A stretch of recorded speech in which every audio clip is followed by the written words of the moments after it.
This is Professor Tej Pratap Singh from Department of Political Science, Banaras Hindu University, Varanasi. Dear participants, first of all, I would like to express my gratitude to Professor Sanjay Bharadwaj ji, who is the course coordinator, for inviting me to interact with all of you participants here. The topic given to me is environmentalism, so here I will be focusing on all aspects of environment. So firstly, I will start from how this problem has arisen and what is the gravity of this problem here. So among all the existential threat, environment is posing the gravest existential threat, because other existential threat like nuclear war or terrorists using the nuclear weapons or pandemic. So in these there is every possibility. Firstly, as far as nuclear weapons are concerned, they are not going to be used, and since Hiroshima, Nagasaki, it has never been used. So it is a war of, it is a weapon of deterrence. So no possibility of using nuclear weapons. Secondly, this nuclear terrorism, again there is no possibility of nuclear terrorism, because the international community has taken many steps to prevent nuclear weapons falling into the hands of the terrorists. And as far as pandemics are concerned, so there have been many pandemics, and all the time human being has succeeded in inventing some kind of treatment for these pandemics, and the human being had developed the herd immunity also. But this environment problem, this is posing the greatest existential threat to the humanity, because if the climate change is happening and many pollution is happening, the air pollution, water pollution and the land degradation, so these can even threaten the very existence of the human being. So this is the greatest threat to humanity. And this character of this problem is transnational, because the environmental problems are not respecting the national boundaries here. It is a global problem. It is starting from local, because the land degradations, etc., are the local problems, and it has the regional dimensions also, because the acid rains and others, they have the regional character, and it is global problem also, because the problem of ozone depletion, the global warming, climate change, they have the global dimensions here. So it is a local problem, it is a regional problem, as well as it is a global problem here. How it is all began here? Since 60s and 70s, since 1960s and 70s, the environment was not a great issue. Nobody discussed about this thing. But since 60s and 70s, this environment problem increasingly has become the great issue in the international community. In 1972, the United Nations Conference on Human Environment was held at Stockholm, and there a United Nations Environment Program was created. And so this was the major development as far as environment is concerned. Then Brundtland report came, and the Brundtland report is important in the sense that it discussed the problem of sustainable development. This concept of sustainable development, in fact, was first time referred by this Brundtland report. And sustainable development, as we all know, that how we can meet our needs without impacting the needs of the future generations to come. And then the major development has been the formation of Intergovernmental Panel for Climate Change. It was created in 1988 by the World Meteorological Organization and United Nations Environment Program. And as we all know, this IPCC is playing an important role in the field of environment.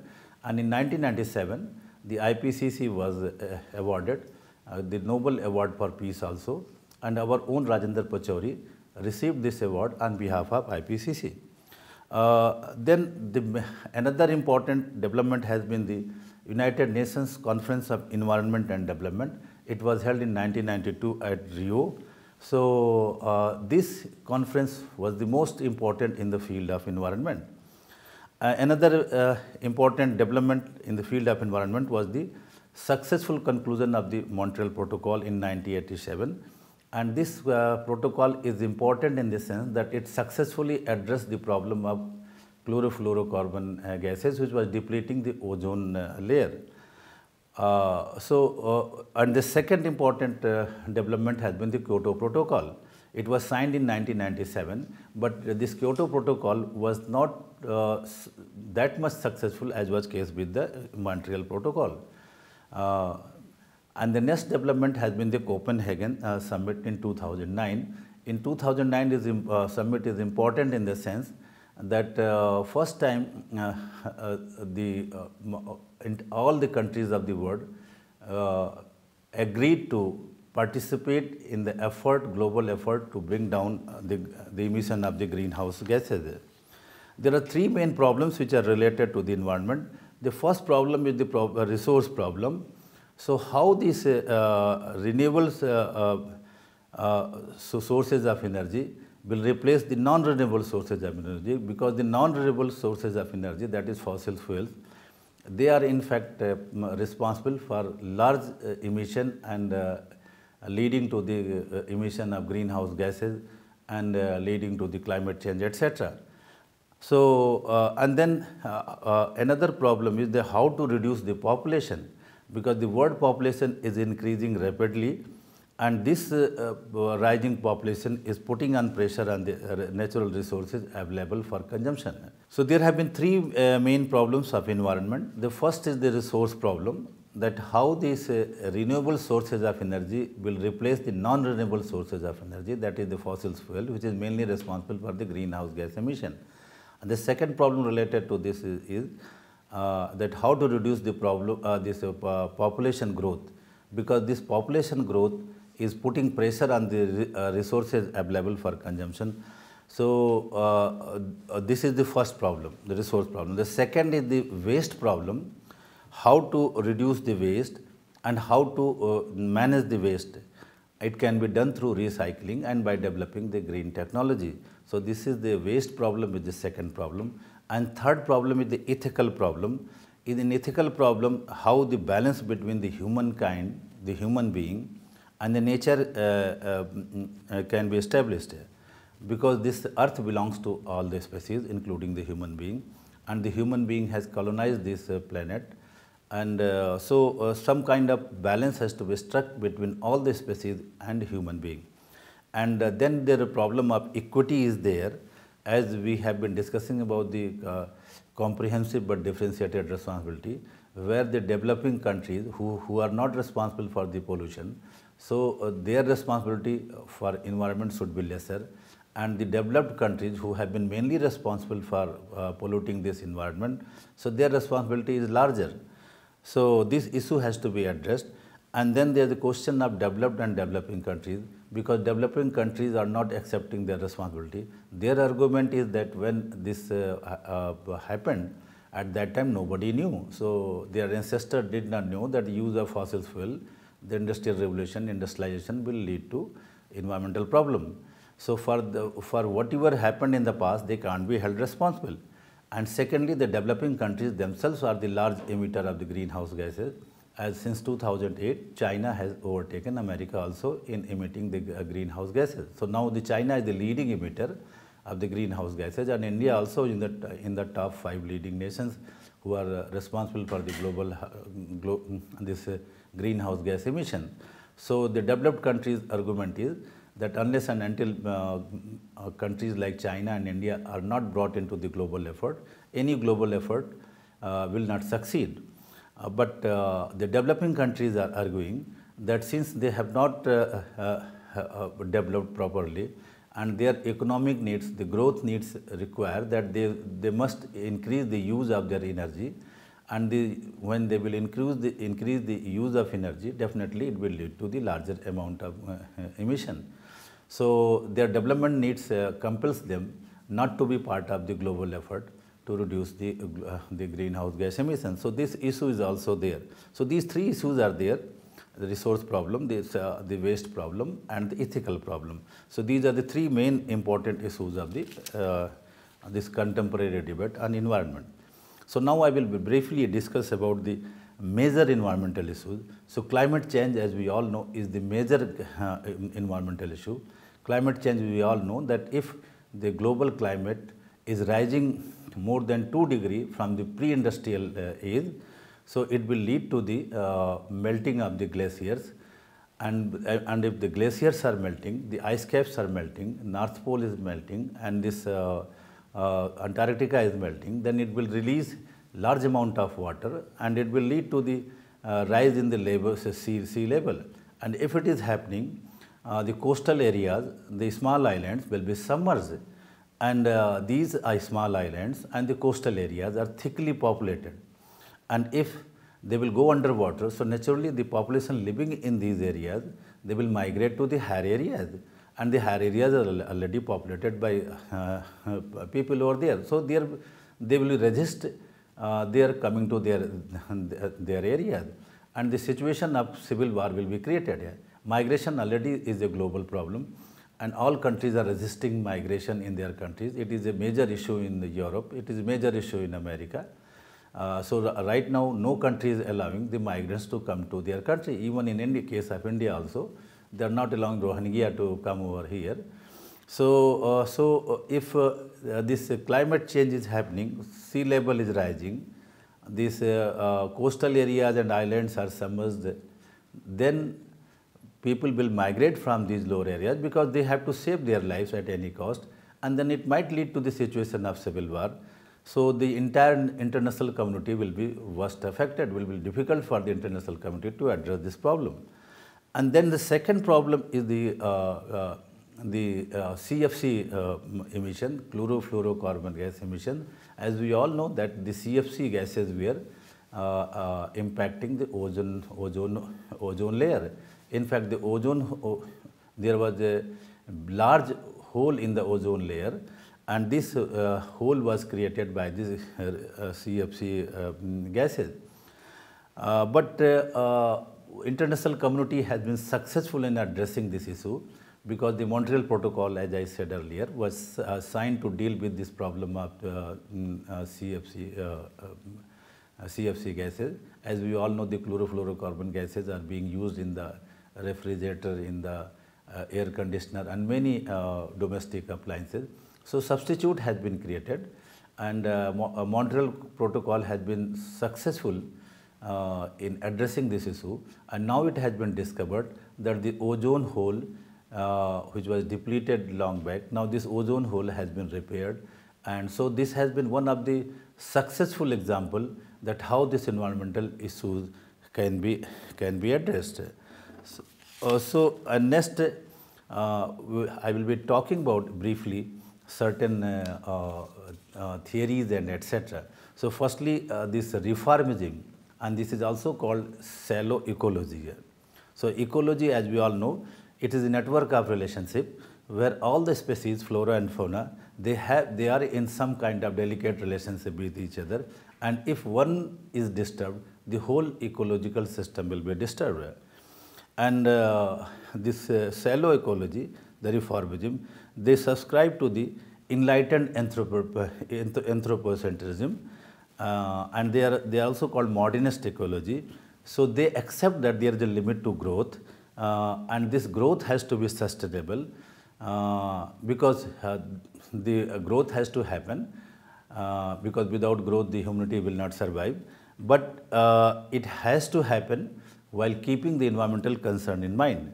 Their main argument is that we have to become rich, but the process of becoming rich has to be very slow, because rapid growth always creates environmental problem. As we have already seen in the case of China, the rapid growth of China has created a huge environmental problem in China. So this kind of growth should be discouraged. We must grow, but we must grow slowly, keeping environmental concern in mind. And then the three solutions, these exponents of shallow ecology or reformism, they offer three solutions, that these three solutions can address the problem of environment. The first solution, that is called market ecologism. This is also called green capitalism, and in this they talk about imposing the green taxes.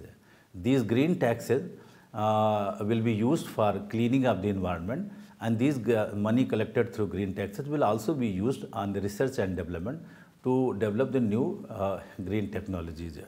So, to some extent, this market ecologism or green capitalism can address this problem. And then we have to develop the international regimes. International regime, just as I referred about this CFC gases, this was one environment issue, and this issue has been successfully addressed by the Montreal Protocol and other efforts. So these kind of international regimes has to be created in different issue areas. This same thing is being tried to be replicated in the field of global warming, climate change, etc. But so far we have achieved the limited success.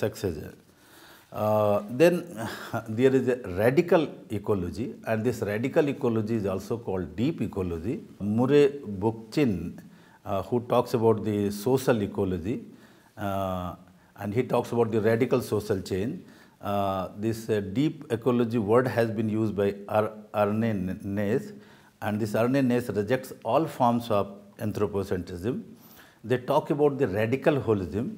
They say that this world is interconnected and the world is interdependent, and human being is only one part of this nature. They talk about the biocentric equality, that all organisms in this biosphere are equal. The human being doesn't have any privileged position here, and they are critical of the consumerism and materialism. As in their opinion, this consumerism and materialism has been mainly responsible for the environmental problem. And then they talk about the ecocentrism, and in this ecocentrism, they want to maintain the eco-balance. This Gaia hypothesis, which is known, this James Lovelock was the exponent of this Gaia hypothesis.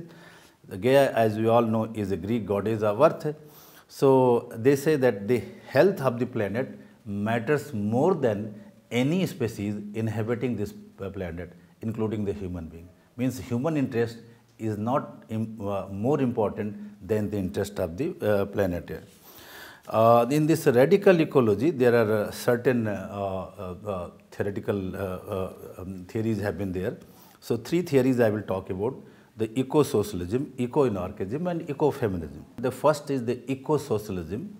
The eco-socialists, they offer the critique of capitalism, and this criticism is from point of view of the environment. The eco-socialist argument is that this capitalist world economy, they have transformed resources into commodities, and these commodities are the source for profit. So their focus is on commodifying all the natural resources and then making profit through these commodification. And their argument is, it is mainly because of this commodification of the natural resources, this environmental problem is happening. Take the case of India, the natural resources, the iron ore and many other minerals which is being mined in the tribal areas, that has polluted their environment. And there was a film, Avatar. In fact, it was on this issue, that the corporate interest, the mining interest was polluting their areas. And even in Odisha, the Kondh tribal, they opposed the mining in their area by Vedanta, because they say that this mining by Vedanta is polluting the environment, polluting their water resources, etc., and impacting their livelihood. So these eco-socialists, they offer the critique of capitalism from the point of view of environment. The corporate interests they hold is responsible for the environmental problem. Then we have eco-anarchism here. Eco-anarchism, they offer the critique of authority, hierarchy, and state from the point of view of environment. Their argument is that this authority and hierarchy, they have the tendency of one group of people dominating another group of the people. So they say that this tendency of authorities dominating other people, this tendency is reflected towards environment also. So they talk about the evolution of the state, and they want the decentralization and they advocate that the self-managing communities should be there and they should be given the responsibility to manage their resources. In many tribal communities, the Adivasi, the tribals, they in a very sustainable way, they manage their own environment. So their livelihood is dependent upon their environment. So without impacting environment, they are they are surviving on that. So livelihood is dependent on their environment. There are many examples in India and abroad where the local communities have been managing the resources much better than the states and than the higher authorities there. So the eco-anarchist is another perspective from which this environment issue has been addressed. And third is the ecofeminism here. So ecofeminism, they offer the critique of patriarchy from the point of view of the environment. They say that this tendency of the men of domination over the women, this leads to the tendency of men to dominate over the nature here. So the same attitude which man shows towards the women, the same attitude is reflected towards the environment. And here they advocate that the post-patriarchal society should be created where the men should treat the women equally in the same way. If this tendency of domination over the environment is abandoned, given up, then it will be good for the human being as well it will be good for the environment. So these are the theories which talk about this issue of environment. And now I'm coming to the main problem, that is the climate change. Global warming and climate change is the main problem right now. And there exists the denial lobby also. They say that there is no direct relation between the burning of the fossil fuel and then leading to the global warming and climate change. But now various research have now proved this thing, that there is a direct link between the global warming and human activity. So the climate change skeptics, their viewpoint have been rejected with various scientific discoveries, and now it has been proved that there is a direct relation between these two. And now it is being said that this is no longer a future generational problem. This has become the problem of the current generations here. So it has to be addressed immediately here. So now this whole planet is in peril. This is the statement made by Obama when he assumed the presidency, that since the planet is in the peril, so immediately some drastic steps have to be taken to save this earth here. Now I will be briefly talking about the global effort which have been made so far to address the problem of environment. So most important effort was made at the Rio Earth Summit. So here 3 conventions were signed. The first was related to the greenhouse gases. United Nations Framework Convention on Climate Change was signed, and United Framework Convention on Climate Change aims at addressing the problem of greenhouse gases. They want to stabilize the emission of the greenhouse gases and eventually to bring it down. And their objective is that not to allow this global temperature to rise beyond 2%, beyond 2 degrees from the pre-industrial area. The second convention which was signed in Rio, which is the Biodiversity Convention. This planet is known for its biodiversity, but because of the environmental problem, because of the many various kind of pollution, this biodiversity has been threatened. Many species, many flora and fauna have become extinct. So this is the second convention which aims at retaining the biodiversity of this earth. The third was related to the desertification, because the deserts are spreading very fast, and fertile land are also coming under the desert. So this convention aims at preventing the further desertification of the world. Particularly this problem is serious in Africa, Northern Africa and the West Asia, because it is there the earth, these deserts are spreading faster. And then Montreal Protocol I have already discussed. The Montreal Protocol was the significant achievement in the sense because it has been the most successful because it created a global regime in one particular area. Kyoto Protocol I have already discussed. It was not so successful, but at least Kyoto Protocol succeeded in raising the global awareness about the issue of global warming. Copenhagen Summit, it was a great disappointment because the Copenhagen Summit was organized to conclude the successor treaty of Kyoto Protocol because Kyoto Protocol was expiring in 2012 and Copenhagen Summit which happened in 2008, it was aimed at concluding the successor treaty, but it was a great disappointment because the international community could not agree that how this global warming issue has to be addressed. And then eventually the Paris Treaty was signed and Paris Treaty was a successful treaty in the sense that Obama signed this treaty, but again it suffered a setback when Trump came to power and announced that he is withdrawing from the Paris Treaty. But again Joe Biden has made this announcement and probably he has, under his leadership, America is joining Paris Treaty again. So it is a good thing happening. So these are the major global effort. Now I will briefly discuss about the major difficulty which the international community is facing in dealing with the environment problem. So first, there is a conflict between the collective good and national interest. So there are many things which is good for entire planet, entire world. But then again, the problem of national interest comes. So we are familiar with the tragedy of commons. The tragedy of commons is the concept was developed by Garrett Hardin.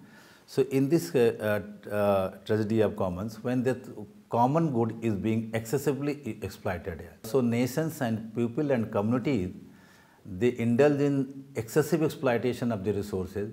That resource itself is depleted here.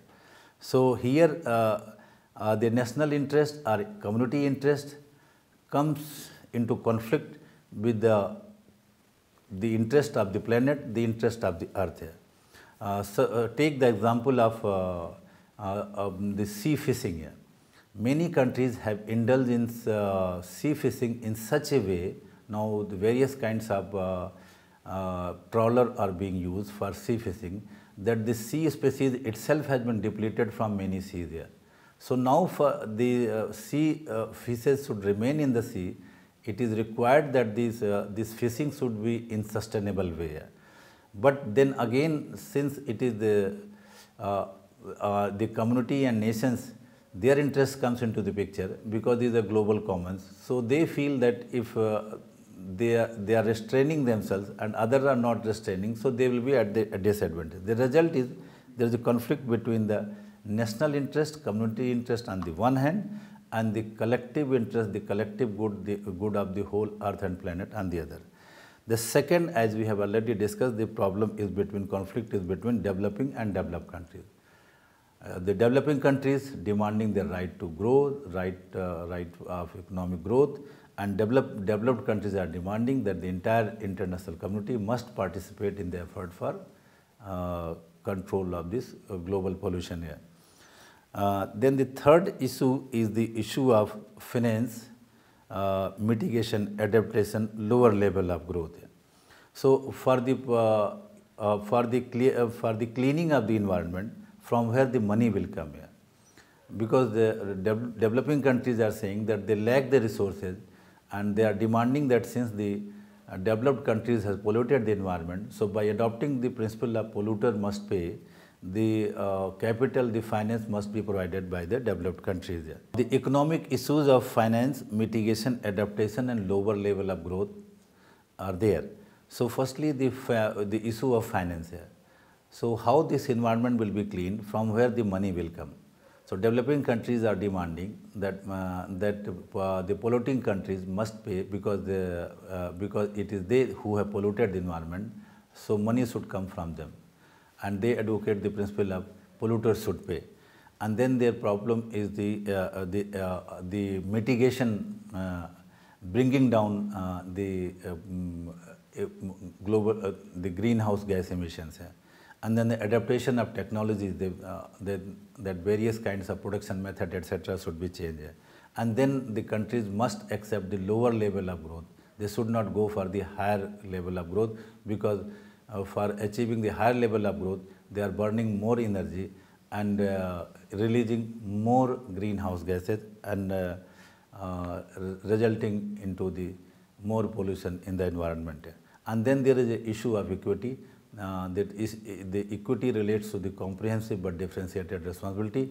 Comprehensive in the sense that the effort, global effort, has to be comprehensive, but differentiated responsibility is different, because the developed countries must shoulder more responsibility, and developing countries, since they have not polluted and their per capita emission of the greenhouse gases is still very low, so they can increase the emission of greenhouse gases, the developing countries, but developed countries has to bring it down. So the issue of equity is there.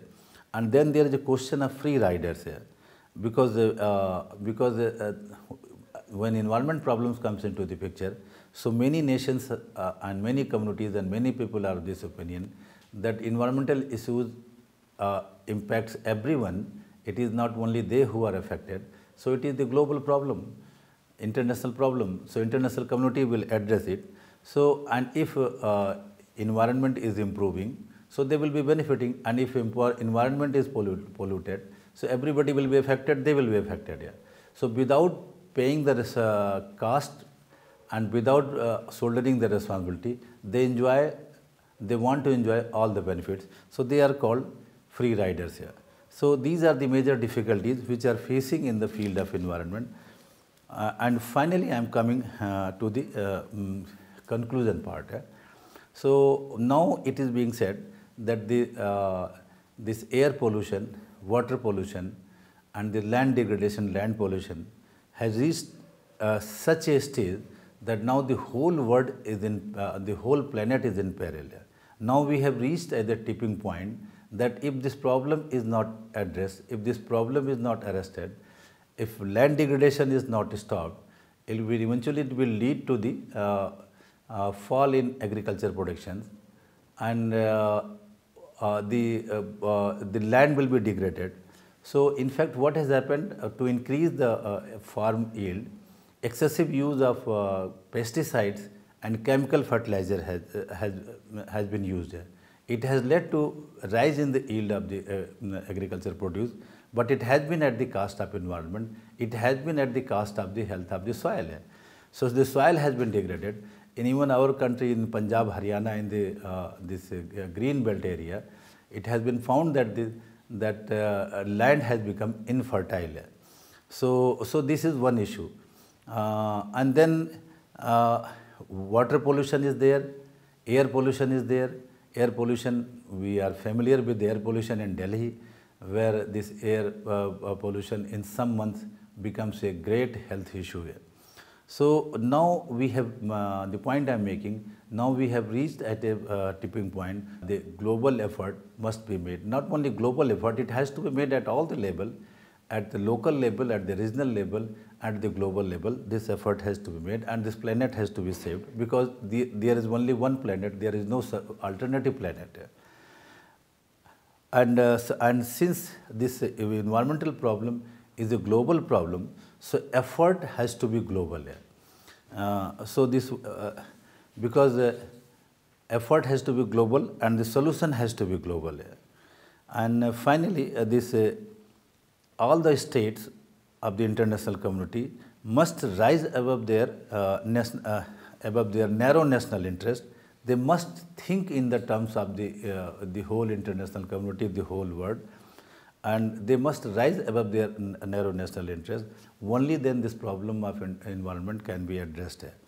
And as I said regarding this CFC gases, regarding this ozone hole issue, so the same kind of global regime has to be created in other environmental areas.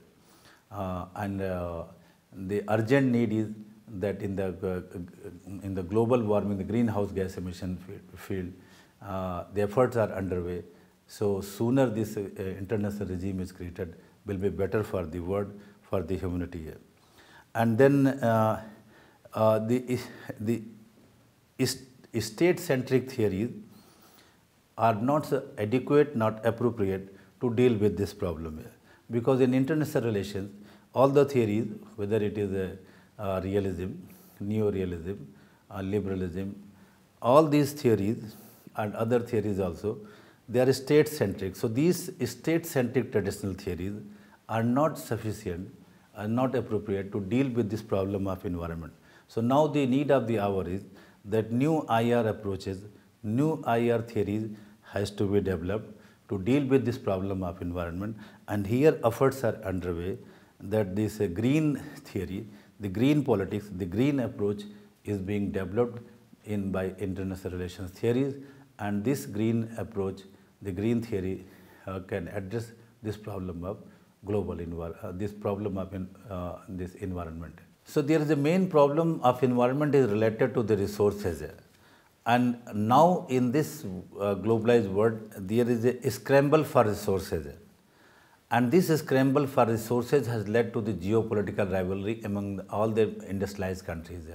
And this geopolitical rivalry is mainly right now is happening between India and China, because these two countries are trying to capture the energy asset in Africa, in West Asia, Central Asia, particularly the energy asset. Both are competing with each other.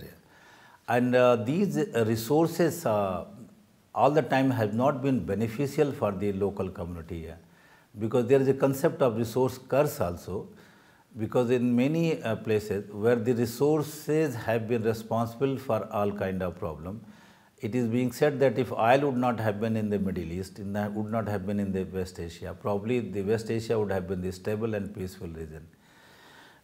In the same way, in India context, in the states of Jharkhand and Chhattisgarh, who are conflict-prone states of the country, and then it is also being said that these resources are mainly problem for violence in these two states of India. So resource is the main problem over there. In the African countries also, the resource has been cursed rather than being boon for the local community. And here these resources have also led to the environmental issues, because these resources are being exploited by the outsiders without keeping into mind the interest of the local communities, etc.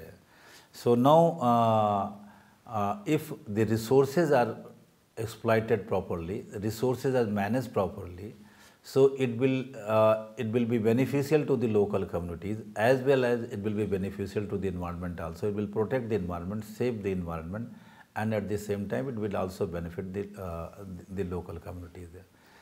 So it will address both the problem of environment as well as the human being.